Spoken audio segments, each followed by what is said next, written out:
Emily locked the door of her bookstore, the Book Nook, and inhaled deeply, savoring the salty tang of the sea air. The sun dipped below the horizon, painting the sky in hues of gold and crimson over the small coastal town of Harborview. The quaint streets, lined with weathered clapboard houses, glowed in the fading light, their charm masking the quiet isolation of this tight-knit community.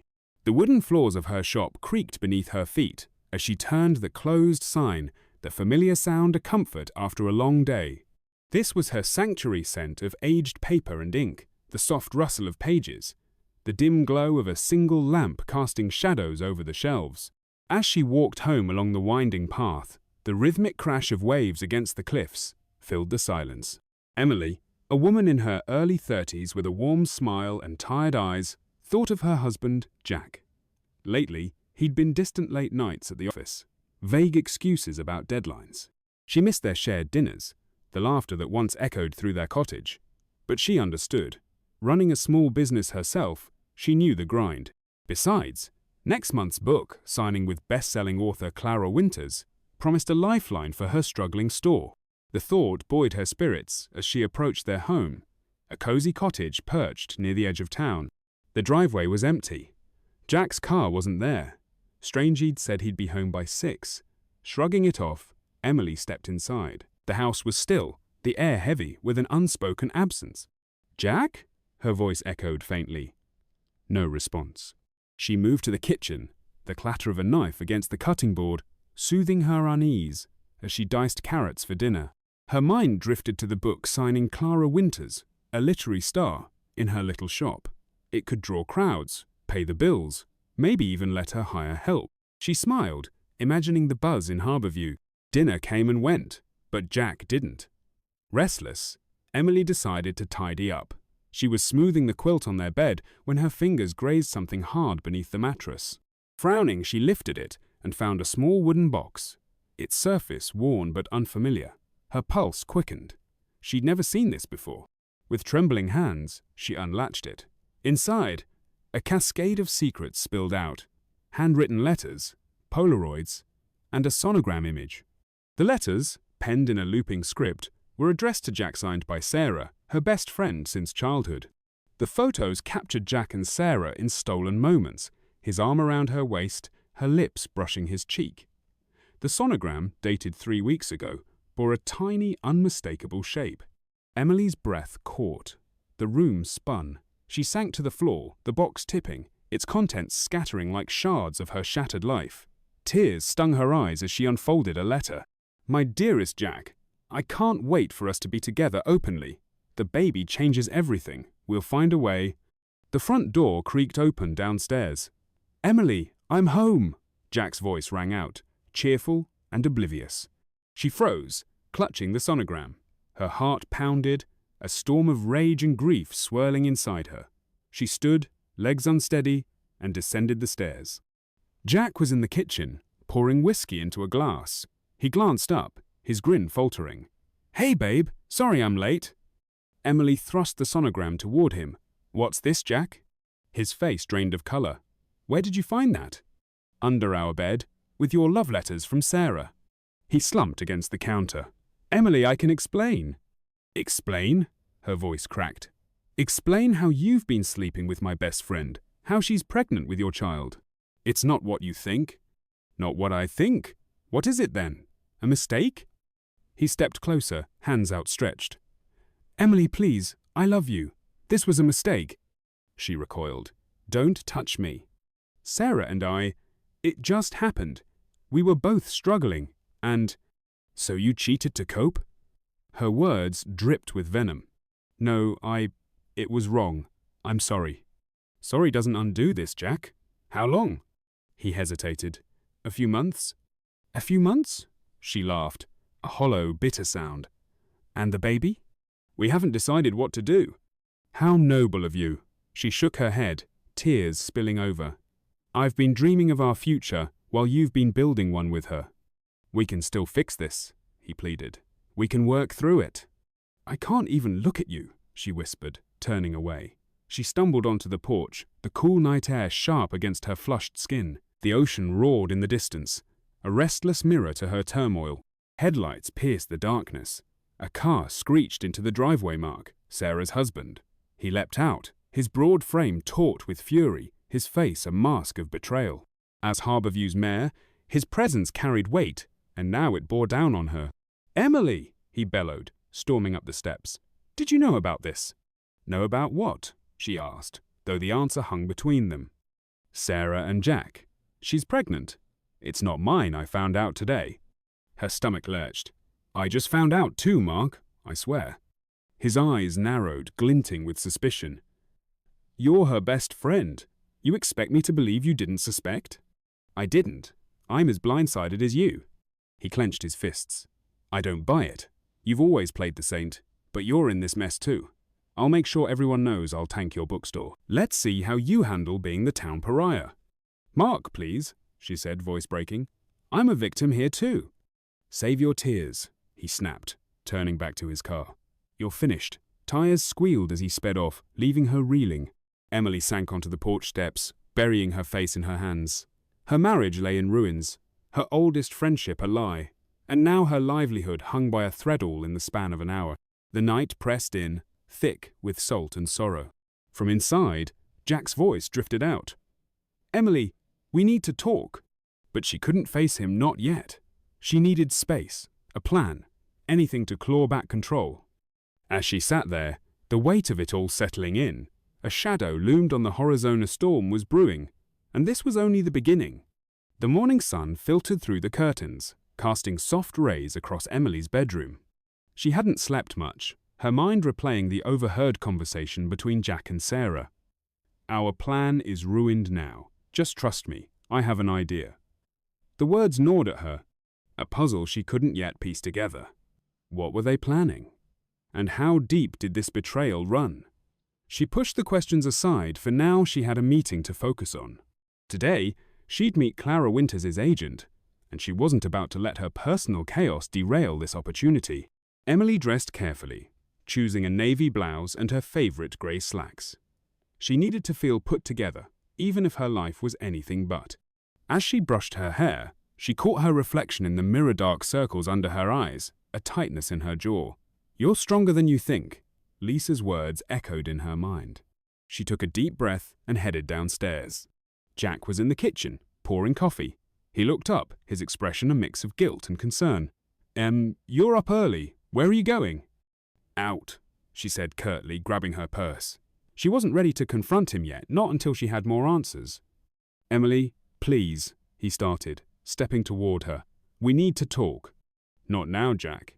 She brushed past him and out the door, her heart pounding. Every moment with him felt like a lie now, and she needed space to think. The seaside cafe was bustling when Emily arrived, the scent of fresh coffee and salt water mingling in the air. She spotted Tom, Clara Winters' agent, at a corner table, his sharp suit and easy smile standing out among the casual crowd. He waved her over. "Emily, great to see you," Tom said, standing to shake her hand. "Clara's been raving about your bookstore. She's thrilled to do the signing there." Emily managed a smile, grateful for the distraction. "That means a lot. It's been a tough year for the store, so this event could really turn things around." They sat, and Tom launched into details: logistics, promotion, the size of the crowd Clara typically drew. Emily nodded along, jotting notes, her mind briefly escaping the turmoil of the past 24 hours. But then Tom said something that snapped her back to attention. "Clara's actually in town already," he said, sipping his coffee. "She arrived last night to visit an old friend. She'd love to stop by the bookstore this afternoon if you're free." Emily's pulse quickened. "Today? That's unexpected. But yes, absolutely. I'd love to meet her." "Great," Tom said. "She's got a personal connection to Harborview, you know. Grew up here before she hit it big. I think that's why she's so excited about this." "A personal connection?" Emily filed that away, wondering if Clara might know something for someone tied to her current mess. "I didn't realize she was local." That's a nice surprise. They wrapped up lunch with a plan. Clara would visit the bookstore at 3 p.m. Emily left the cafe feeling a flicker of optimism. If she could impress Clara, this signing could save her business and give her leverage against Mark's threats. Back at the bookstore, Emily threw herself into preparations. She rearranged displays, dusted shelves, and set up a small table for Clara to sign books. The physical work steadied her nerves, but her thoughts kept drifting to Lisa's promise to dig into Mark's shady dealings. She checked her Phonono messages yet. She hoped Lisa would come through soon. At 2:45, the bell above the door jingled. Emily looked up, expecting Clara, but it was Sarah. Her former best friend stood there, her face pale, her hands twisting nervously. "Emily, I need to talk to you," Sarah said, her voice shaky. Emily's stomach tightened. "I don't have time for this, Sarah. I've got a meeting." "Please," Sarah pressed, stepping closer. "It's important. It didn't want things to go this far." "Go this far?" Emily's voice rose, her anger flaring. "You slept with my husband. You lied to my face. How far did you think it would go?" Sarah flinched. "It's not just that. There's more you don't know, Jack." Before she could finish, the bell jingled again. A tall woman with silver-streaked hair and a warm smile stepped inside Clara Winters. Emily froze, caught between fury and the need to play host. "Emily?" Clara said, her voice rich and familiar from countless audiobook narrations. "I hope I'm not interrupting." Sarah took the chance to slip out, muttering, "I'll come back later." Emily glared after her, then forced a smile for Clara. "No, not at all. Welcome to Harborview Books. I'm so honored you're here." Clara's eyes twinkled as she glanced around. "This place is charming. Reminds me of the little shop my mum used to run here years ago." They chatted about the store, the signing, and Clara's memories of Harborview. Emily found herself relaxing, drawn in by Clara's easy charm. But then Clara said something that stopped her cold. "You know, I ran into Mark Thompson this morning, our esteemed mayor," Clara said with a wry smile. "He hasn't changed a bit since we were kids, always throwing his weight around." Emily's ears perked up. "You know Mark?" "Oh, yes," Clara said, her tone darkening. "We went to school together. He was a bully then, and from what I hear, he's worse now. Why? Is he giving you trouble?" Emily hesitated, then decided to take a chance. "He's threatened to shut down my store. It's complicated." Clara's expression softened. "That sounds like Mark. He's got a knack for making enemies. But he's not untouchable. Back in the day, he got tangled up in some shady stuff, never got caught. But people talked." Emily's mind raced. This was the second hint today about Mark's secrets. "What kind of stuff?" Clara shrugged.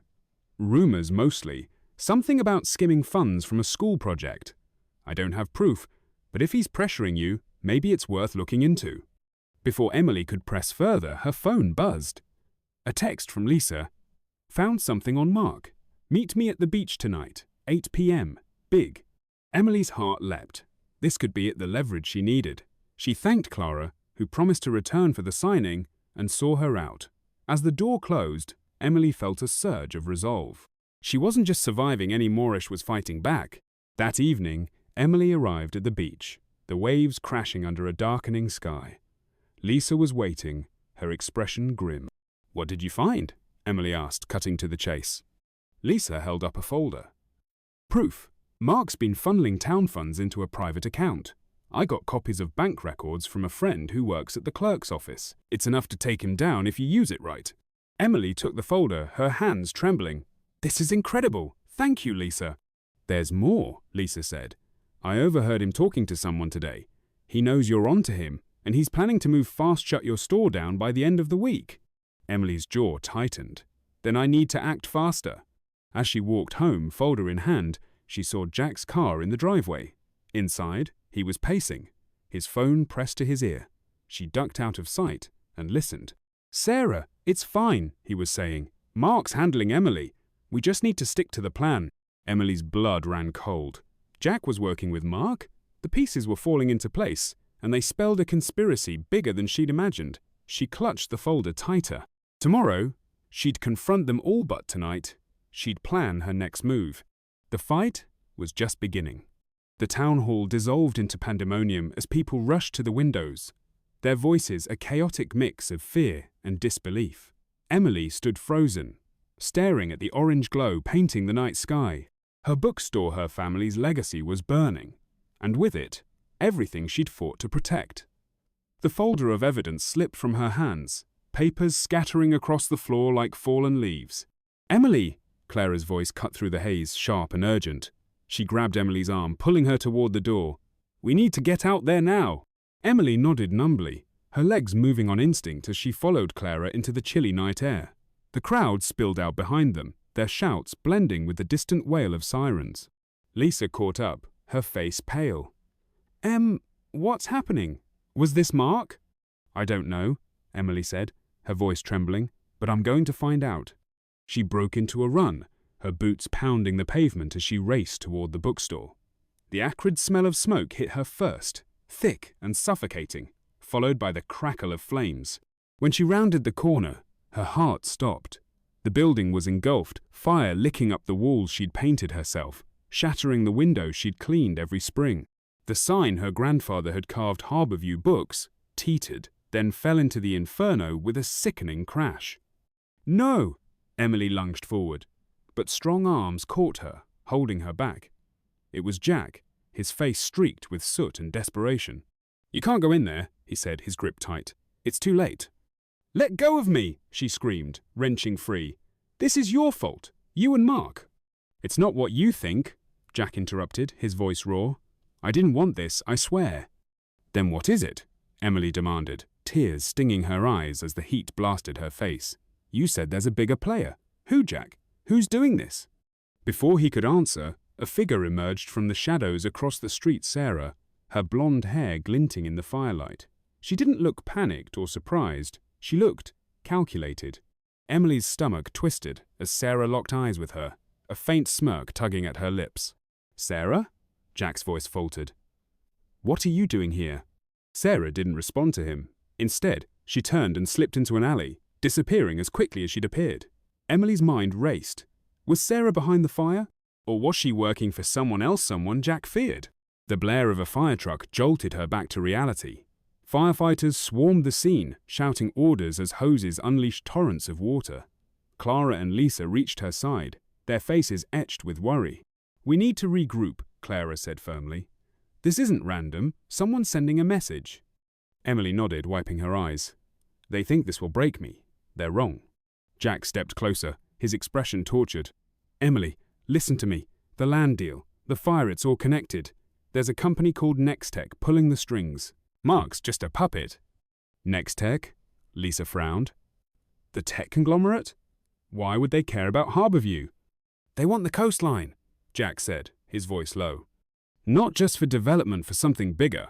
I don't know all the details, but they've been pressuring Mark for months. When you started digging, you became a threat." Emily's head spun. "And you? Where do you fit in?" "I was trying to protect you," he said, his eyes pleading. "I thought if I played along, I could keep you out of it. But I was wrong. I should have told you everything." "Too late for that," Emily snapped, turning away. She couldn't trust him, not yet. Maybe not ever. The firefighters' shouts grew louder as the blaze began to subside, leaving a smouldering skeleton where her store once stood. Emily's knees buckled, but she caught herself, forcing her grief into resolve. She'd lost her bookstore, but she wouldn't lose the fight. "We need proof," she said to Clara and Lisa. "If Nextech is behind this, we have to expose them tonight, before they cover their tracks." Clara nodded. "I have contacts in the press. If we can get something solid, I'll make sure it goes wide." "I'll check my sources," Lisa added. "There might be digital trails, mails, payments. If Nextech's involved, they won't be spotless." "Good," Emily said, her voice hardening. "Jack, you're coming with us. You're going to tell us everything you know." He didn't argue, his shoulders slumping in defeat. "Okay, but we need to move fast. If they're bold enough to do this, they won't stop here." They retreated to Clara's house, a quaint Victorian on the edge of town, far from prying eyes. The living room became their war room, littered with laptops, coffee cups, and the salvaged remnants of Emily's evidence folder. Jack sat on the couch, recounting what he knew. "Nextech approached Mark last year," he began. "They offered him a fortune to secure land rights along the harbour, said it was for a smart city, project sustainable energy, tech hubs, the works. But it didn't add up. The numbers were too high, and they were secretive about the tech they'd use." "Why didn't you tell me?" Emily asked, her tone sharp. "I didn't know the full scope until recently," Jack said. "Mark kept me in the dark, said it was need to know. When I saw the plans included your store, I tried to talk him out of it. That's when he brought Sarah in to handle you." "Handle me?" Emily's fists clenched. "The affair?" Jack winced. "That wasn't the plan at first. Sarah, she took it further. I was stupid, Em. I let lampoon myself." Clara leaned forward. "So Nextech burns down the bookstore to silence Emily. What's their next move?" "They'll push the vote," Jack said. "With the store gone, Mark can argue it's a liability and safe, worthless. He'll ram the sale through before anyone can regroup." Lisa looked up from her laptop. "I've got something. Nextech CEO Victor Grayson made a discreet visit to Harborview 3 months ago. No press, no public, record just a private jet landing and a meeting with Mark." "Grayson?" Clara's eyes narrowed. "He's ruthless. Built Nextech from nothing into a $1 trillion empire. If he's involved, this isn't just about land, it's personal." Emily's mind flashed to Sarah's smirk. "Sarah's working for him, isn't she?" Jack nodded grimly. "She's his fixer, handles the dirty work." A tense silence settled over the room. Then, Lisa's laptop pinged. "Guys, you need to see this." She turned the screen. It was a grainy security feed time stamped an hour ago, showing a figure in dark clothing, tossing a Molotov cocktail through the bookstore's window. The figure turned briefly, revealing a flash of blonde hair. "Sarah," Emily whispered, her blood boiling. "We've got her," Lisa said, a fierce grin spreading. "This ties her to the arson and maybe to Nextech." Clara stood. "I'll call my editor friend at the Chronicle. If we move now, this hits the morning news before the vote." Emily felt a spark of hope, but it was fleeting. The ground rumbled faintly, a low vibration that grew stronger. Books toppled from Clara's shelves, and the chandelier swayed. "What the hell?" Jack jumped up. They rushed to the window. In the distance, near the harbour, lights flared not fire, but something mechanical. Massive machines rolled into view. Bulldozers, cranes, and floodlights illuminating the night. "They're starting construction," Emily realized, her voice hollow. "They're not waiting for the vote," Jack cursed. "Grayson's making his move. If they break ground, it's over legal or not." Emily's heart raced. The bookstore was gone, her trust in Jack shattered, and now Harborview itself hung by a thread. She met Clara's gaze, then Lisa's, and finally Jack's. "We stop them. Tonight." "How?" Lisa asked, her eyes wide. Emily grabbed her coat. "We take the fight to them. Get that video to the press, rally the town, and block those machines. They want a war? They'll get one." As they scrambled to act, a shadow passed over the Moonadrone, its red lights blinking ominously. Then, from the harbour, a deafening roar erupted, and the ground shook again, harder this time. Emily's breath caught. "What now?" Jack pointed, his face ashen. "Look!" A massive shape rose from the water, a sleek, metallic structure, dripping and gleaming under the floodlights. It wasn't a building. It was a machine, towering and alien, its purpose unknown but terrifying. "Nextech's secret," Clara breathed. "That's what they're really after." Emily stared, the weight of it crashing down. The land deal, the fire, the betrayal, it was all for this. And whatever it was awake. The harbour glowed under the eerie light of Nextech's machina, towering, sleek monstrosity of steel and circuits, its surface pulsing with faint blue veins of energy. It loomed over the water like a predator awakened from a long slumber, its low hum vibrating through the ground. Emily stood at the cliff's edge, wind whipping her hair, her chest tight with a mix of fear and fury. Beside her, Clara, Lisa, and Jack watched in stunned silence as the town's silhouette flickered against the rising threat. "That's no smart city tech," Lisa said, her voice barely audible over the wind. "What is it?" "It's a weapon," Jack said grimly. "Mark let slip something about next-gen defense. I thought he was exaggerating." Emily's eyes narrowed. "And you didn't think to mention that?" "I didn't know it was this." Jack shot back, his frustration palpable. "I thought it was just talk leverage for the land deal." "Enough," Clara cut in, her voice steady, despite the chaos. "We've got the video of Sarah, and the financial records. My editor's running the story, it'll hit online in an hour. But that machine's here now. We need to stop it before Grayson turns Harborview into a testing ground." Emily clenched her fists, the weight of her losses fueling her resolve. The bookstore was ashes, her marriage a ruin, her trust in Sarah obliterated, but she still had this moment, this fight. We wake the town, block the machines. They can't operate if we stand in their way. Lisa nodded, already typing on her phone. I'll get the word out, every group chat, every social thread. People love this town. They'll come. Jack hesitated, then met Emily's gaze. I'll help. I owe you that much. She didn't respond, her focus shifting to the task ahead. Let's move. The streets of Harborview erupted into life, as word spread like wildfire. Fishermen abandoned their boats, shopkeepers grabbed flashlights, and families poured from their homes, drawn by Lisa's frantic posts and the ominous rumble from the harbor. Emily led the charge, her voice hoarse as she rallied them at the town square. They've taken my store, she shouted, standing on a bench, the crowd swelling around her.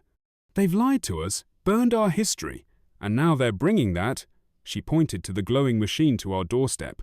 This is our home. We don't let them take it. A roar of agreement rose from the crowd. Clara stepped up beside her, her presence commanding. I grew up here. This town survived storms, floods, and worse. We don't bow to bullies, not Mark, not Nextech, not anyone. The people cheered, their fear turning to defiance. Within minutes, they marched toward the harbor, armed with nothing but their numbers and their will. Emily spotted familiar faces, Tom from the cafe, the old librarian, even kids clutching makeshift signs. It was chaos, but it was theirs. At the water's edge, Nextech's bulldozers idled, their operators hesitating as the crowd surged forward. Floodlights blazed, illuminating Victor Grayson himself, a tall, imposing figure in a tailored suit, his sharp features unreadable. Beside him stood Mark, sweating profusely, and Sarah, her smirk gone, replaced by a flicker of unease. Get off our land, Emily yelled, stepping to the front. The crowd echoed her, their voices a wall of sound. Grayson raised a hand, his voice cutting through the din via a loudspeaker. This is private property now. Disperse, or face consequences. You don't own us, a fisherman bellowed, hurling a rope at a bulldozer. Others followed, blocking the machines with barrels, nets, anything they could grab. Mark stammered. Victor, this wasn't the plan. Quiet, Grayson snapped, his gaze locking on Emily. You're the ringleader, I presume? Impressive, but futile. That device, he gestured to the machine, is active. It's a seismic generator designed to reshape coastlines. One test, and your little rebellion sinks. Emily's blood ran cold. You'd destroy a town for that? For progress? Grayson said coolly. Harborview's a stepping stone. You're in the way. Then we'll move you, she shot back. She turned to the crowd. Push them back! The townsfolk surged, overwhelming the operators. Jack tackled one, wrestling him from a bulldozer's cab, while Lisa and Clara directed others to form a human chain around the machines. Grayson's calm, cracked he barked orders into a radio, but the tide had turned. Suddenly, the machine whirred louder, its blue veins flaring. The ground trembled, a low groan rising from the earth. People stumbled, panic rippling through them.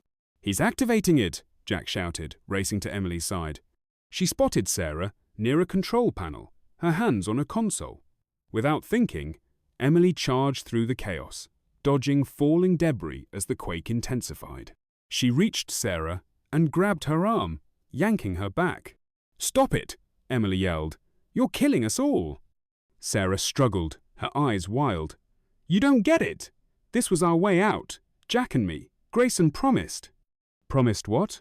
Money? A future? Emily shook her. Look around, Sarah. This is what he delivers. Sarah's resolve faltered as the ground buckled, a crack splitting the pavement. She shoved Emily off and bolted not to the console, but away, disappearing into the fray. The machine's hum peaked, deafening now. Emily stumbled to the panel, its controls a maze of blinking lights. Jack joined her, breathless. We need to shut it down. How? She cried, panic rising. He scanned it, then pointed. Their emergency override. Hit it. Emily slammed her fist on the red button. Nothing. The shaking worsened, waves crashing higher against the cliffs. It's locked, Jack said, desperation in his voice. Grayson must have a key. Emily whirled, spotting Grayson retreating toward a sleek SUV. Then we get it. She sprinted after him, adrenaline drowning her fear. The crowd parted, some falling as the quake tore through. Grayson turned just as she reached him, his hand on the car door. "Give me the key," she demanded, lunging. He smirked, pulling a small device from his pocket. Too late. A deafening crack split the air. The cliff above the harbor gave way, tumbling toward the machine. Grayson's eyes widened as he realized his miscalculation. Emily dove aside as rock and earth slammed into the generator, crushing it in a shower of sparks and twisted metal. The shaking stopped, silence falling like a held breath. Grayson scrambled to his feet, but the crowd closed in, pinning him and Mark. Sirens wailed. State police, alerted by Clara's press contacts, swarmed the scene. Emily sank to her knees, exhaustion crashing over her. Jack knelt beside her, his hand hovering, uncertain. Don't, she said, her voice steady but cold. You helped tonight. That's enough. Lisa and Clara joined them, the town slowly regrouping. The machine lay in ruins, its threat extinguished. Grayson and Mark were cuffed, their empire crumbling as cameras flashed Clara's story breaking live. "We did it," Lisa said, a tired smile breaking through. Emily nodded, gazing at the wreckage. "Yeah, we did." Days later, Harborview began to heal. The bookstore's remains were cleared, and donations poured in. Clara's signing, now a town-wide event, raised enough to rebuild. Emily stood on the cliff, the ocean calm below, a new sign in her hands. Harborview Books Reborn. Jack approached, his bags packed. "I'm leaving, Em. You don't need me dragging you down." She didn't look at him. "Where to?" "Somewhere to figure things out. I'll sign the divorce papers, give you a clean break." "Good," she said simply, and he walked away, a chapter closing. Clara joined her, resting a hand on her shoulder. "You're stronger than this town, you know." Emily smiled faintly. "Maybe we're strong together." As the sun rose, painting the sky gold, Emily drove the signed stake into the ground. The fight was over, but the story wasn't. Harborview would rise, and so would she. Somewhere out there, Sarah lingered, a loose thread in the wind. But for now, Emily turned toward home, ready to write her next page.